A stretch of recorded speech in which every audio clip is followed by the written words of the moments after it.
Welcome. Today we're going to take a look at writing for content. Our learning goals for today are to look at what is writing for content, how can this improve a person's writing, and what are students expected to do with this information. So what is content? Content is everything that the writer is trying to communicate to the reader. So that's going to include the ideas, the research, information, the opinions, the stories, the descriptions, all of that stuff. All of that stuff that the writer has, that the writer is trying to get out and get across, that's what content is. You can also call it ideas or information or other things like this. No matter how interesting, though, that the content is, it has to be communicated in an interesting and engaging manner for it to strike the reader in an appealing way. So how do you know when the content is good? Well, it's going to have really good, thorough information, interesting ideas. It's going to have well-founded opinions. It's going to have thorough research with strong results and applicable quotations. What it's not going to have would be unanswered questions, jumbled thoughts, disorganization in terms of the research and the conclusions, and unfounded opinions. It's going to be pretty strong coming across. Let's take a look at an example piece here. Since I was very young, I loved dogs. My parents had a Great Dane when I was born, but it died when I was just 3 years old, so I don't really remember him. His name was Jimmy, and my parents said that I really liked him a lot. We have pictures of him, and he was dark brown with a white spot. Now, we have a real disconnect in this piece of writing here in the content. The person starts out saying that ever since being very young, this person really liked dogs, which is great. But the problem is that the example given is completely unfounded. This person is talking about a dog that they don't even remember. So that's not very helpful in terms of the content.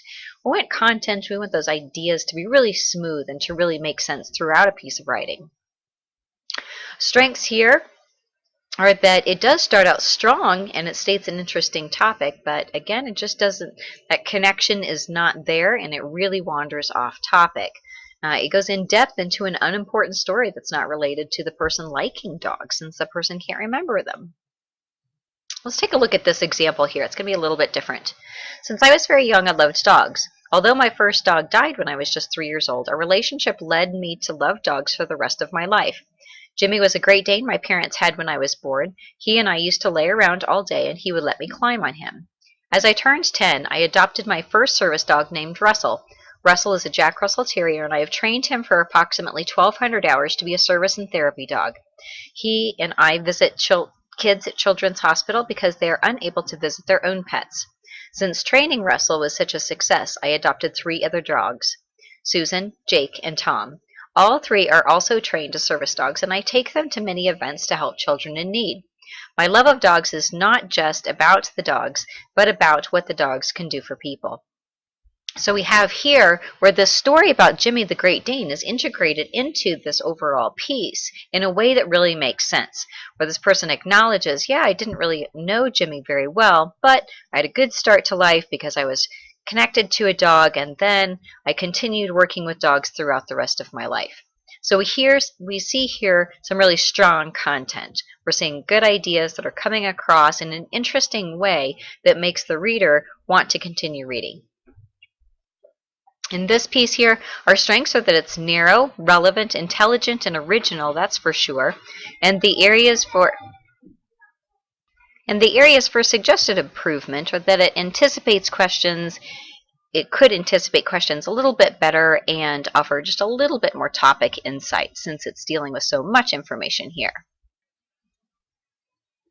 So how can you identify good content? A few different things that you can look at are listed here. Looking at, is the content narrow? Is it relevant? Is it accurate and intelligent? Is it original? Does it offer a lot of topic insight? And does it anticipate the reader's questions? Now, these things are going to be true regardless of whether you're looking at, say, a short story or a research paper. You can use these different criteria to identify those. So why is this important?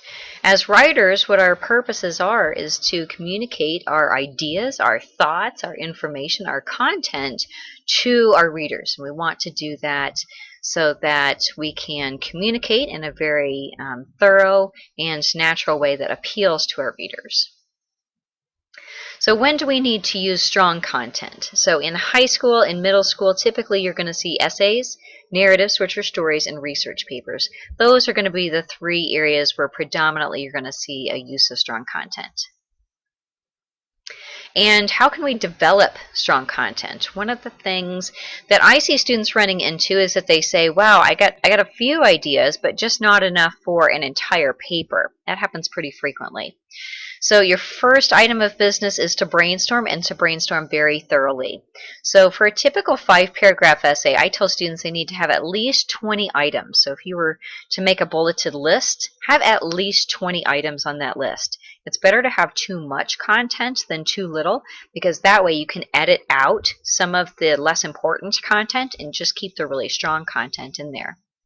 When you don't have enough good ideas, then what you can do is ask questions and then do research so that you can expand the depth, breadth, and detail having to do with your content.